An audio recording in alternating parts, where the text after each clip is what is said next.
मैं आर.सी. गुप्ता, माँ कस्तूरबा गांधी महिला कॉलेज भरतपुर से ज्ञान और पाठ्यक्रम में आज का विषय रहेगा हमारा आधुनिकीकरण में शिक्षा का योगदान। आधुनिकीकरण एक ऐसी प्रक्रिया है जो प्रत्येक समाज में निरंतर चलती रहती है। समाज में होने वाले परिवर्तन इसी का परिणाम है। जो समाज अपनी पुरानी रूढ़ियों व परंपराओं से ही चिपके रहना चाहते हैं, वे प्रगति की दौड़ में भी पिछड़ जाते हैं। यही कारण है कि आज प्रत्येक व्यक्ति व समाज आधुनिक बनने के लिए तत्पर है।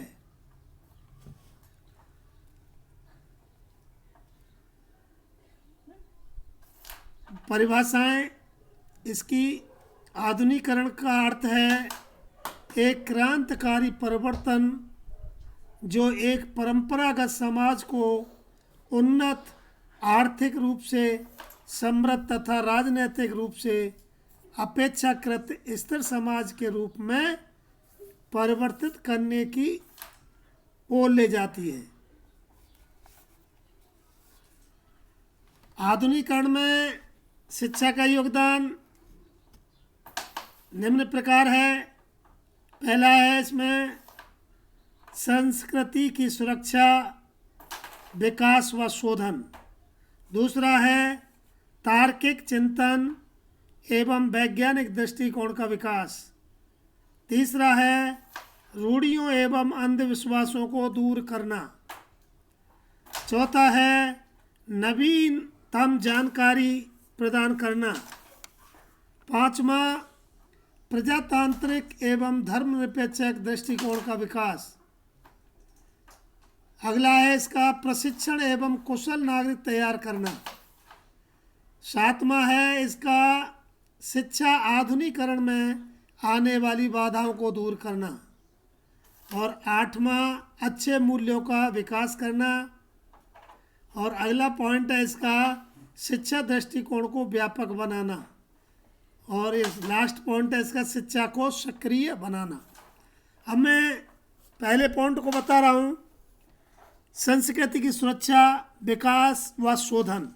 इसके बारे में आधुनिकता का यह अर्थ नहीं है कि हम अपनी प्राचीन संस्कृति को पूरी तरह छोड़ दें। प्राचीन संस्कृति हमारे समाज की आत्मा है। इसकी सुरक्षा व विकास बहुत आवश्यक है, परंतु आधुनिकीकरण के लिए यह भी आवश्यक है कि हमारी संस्कृति की अनुपयोगी बातों को छोड़कर उसमें कुछ नवीन जोड़कर उसका शोधन कर लें। शिक्षा ही यह कार्य कर सकती है। अब इसका अगला पॉइंट है तार्किक चिंतन व वैज्ञानिक दृष्टिकोण का विकास। इसके बारे में बता रहा हूँ। आधुनिकीकरण के लिए यह आवश्यक है कि व्यक्ति में तर्कपूर्ण ढंग से चिंतन करने की योग्यता हो तथा उसका दृष्टिकोण वैज्ञानिक हो। शिक्षा ही व्यक्ति में इन योग्यताओं का विकास करती है, जिससे वह तर्क के आधार पर उचित व अनुचित में विवेक कर सके तथा प्राचीन व्यर्थ मान्यताओं का खंडन करके नवीन विचारों को अपना सके। अब अगला पॉइंट इसका रूढ़ियों व अंधविश्वासों को दूर करना। शिक्षा व्यक्ति को पुरानी रूढ़ियों तथा अंधविश्वासों के दायरे से निकालती है। उन्हें गली सड़ी पुरानी परंपराओं को छोड़कर नवीन विचारों को ग्रहण करने के लिए प्रेरित करती है, जिससे समाज में आधुनिकीकरण में सहायता मिलती है। अगला पॉइंट इसका है नवीनतम जानकारी प्रदान करना। शिक्षा व्यक्ति को ज्ञान विज्ञान के क्षेत्र में जो भी नया हो रहा है उन सब की जानकारी प्रदान करती है, जिससे समाज को आधुनिक बनाने में सहायता मिलती है। अब अगला इसका पॉइंट है प्रजातांत्रिक एवं धर्मनिरपेक्ष दृष्टिकोण का विकास।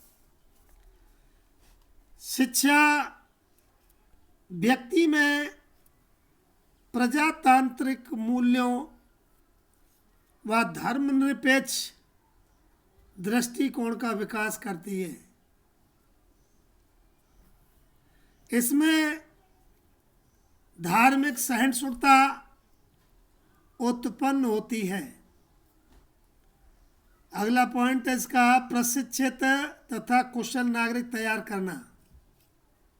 आधुनिकीकरण के लिए यह आवश्यक है कि हमारे पास विभिन्न क्षेत्रों में कार्य कुशल तथा दक्ष नागरिक हों। शिक्षा ही इस प्रकार के योग्य व कुशल नागरिकों को तैयार करने का कार्य करती है। अगला है शिक्षा आधुनिकीकरण में आने वाली बाधाओं को दूर करती है। भारतीय समाज में अनेक ऐसी बाधाएं हैं, जैसे जातीयता, प्रांतीयता, सांप्रदायिकता, निरक्षरता, रूढ़िवादिता, अंधविश्वास तथा गरीबी आदि। भारतीय लोग पुराने तरीकों को छोड़कर नए तरीकों को अपनाने में डरते हैं। वह संकुचित होने के कारण राष्ट्र हित की बात सोच नहीं पाते। शिक्षा के माध्यम से गरीबी व अज्ञानता को दूर किया जा सकता है। अब अगला पॉइंट है अच्छे मूल्यों का विकास करना।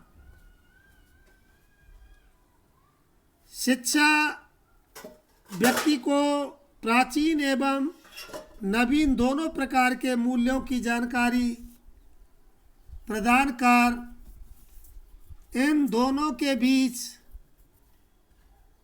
समन्वय बनाए रखने के लिए प्रेरित करती है। यह उसे बताती है कि अत्यधिक भौतिकता से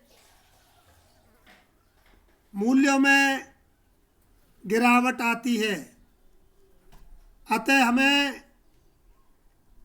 तकनीकी ज्ञान व नैतिक मूल्यों के बीच समन्वय बनाए रखना होगा। अब इसका अगला पॉइंट है शिक्षा दृष्टिकोण को व्यापक बनाती है। शिक्षा व्यक्ति के दृष्टिकोण को व्यापक बनाती है, जिससे वे प्राचीन रूढ़ियों, अंधविश्वासों तथा पूर्वाग्रहों को छोड़कर नवीन एवं उपयोगी विचारों व मूल्यों को सीख सके। अब लास्ट पॉइंट है इसका शिक्षा सक्रिय बनाती है। निष्क्रियता आधुनिकीकरण के मार्ग पर रुकावट है। शिक्षा मानव की सक्रियता को बढ़ाती है और गतिशील मस्तिष्क का निर्माण करती है। अब इसका इकाई सारांश बता रहा हूं मैं। आधुनिकीकरण की इस प्रक्रिया ने जीवन के प्रत्येक क्षेत्र को प्रभावित किया है। घर, शिक्षा, कृषि, चिकित्सा तथा उद्योग सभी क्षेत्रों की कार्य प्रणाली पर इसका व्यापक प्रभाव पड़ा है। यही नहीं, धीरे धीरे हमारी सोच भी आधुनिक हो रही है और हम पुराने विचारों के संकुचित घेरे को तोड़ बाहर आ रहे हैं।